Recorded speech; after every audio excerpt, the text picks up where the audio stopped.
இன்றைக்கி நான் ஸ்டிச் பண்ண யூனிஃபார்ம் தான் பார்க்க போகிறோம். இந்த யூனிஃபார்மில் இன்சைடு இந்த மாதிரி ஒரு காலர் வச்ச ஷர்ட்டோட ஸ்லீவு 3/4, அதுக்கப்புறமா அதுக்கு மேலே இந்த மாதிரி ஒரு பெட்டிக்கோட்டு. இந்த பெட்டிக்கோட்டில் பெல்ட் ஃபிக்ஸ் பண்ணுறதுக்காக இந்த மாதிரி ஹோல்டர் இருக்குது. லோகோவுமே ஸ்டிச் பண்ணிட்டோம். சைடில் ஜிப்பு, ஹூக்கு எல்லாமே வச்சு கஸ்டமர் சொல்லியிருந்த மாதிரியே ரெஃபரன்ஸ் பிக் கொடுத்துருந்த பிக்கில் இருந்த மாதிரியே நம்ம ரெடி பண்ணிட்டோம். இந்த மாதிரி யூனிஃபார்ம்லாம் ஸ்டிச் பண்ணணும் அப்படின்னாக்கி அதுக்கு ரொம்ப ரிஸ்க்கு அப்படின்ட்டு நிறைய பேர் நினைக்கிங்க. அப்படியெல்லாம் இல்லை. நார்மலாக உங்களுக்கு பாடி மெஷர்மெண்ட் எடுத்து ஒரு ப்ளவுஸ், ஒரு குர்த்தி ஸ்டிச் பண்ண தெரிஞ்சாலே போதும்.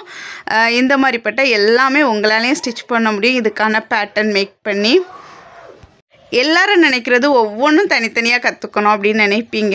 ப்ராப்பராக உங்களுக்கு பாடி மெஷர்மெண்ட் எடுத்து பேட்டர்ன் மேக் பண்ணி உங்களோட பாடி சைஸ்க்கு எல்லாமே டிராஃப்ட் பண்ண தெரிஞ்சிச்சுன்னா இந்த மாதிரிப்பட்ட கஸ்டமைசேஷன் எல்லாமே உங்களால் பண்ண முடியும்.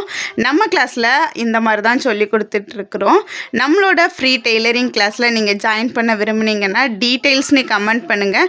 நான் உங்களுக்கு கிளாஸ் டீட்டெயில்ஸை சென்ட் பண்ணுறேன்.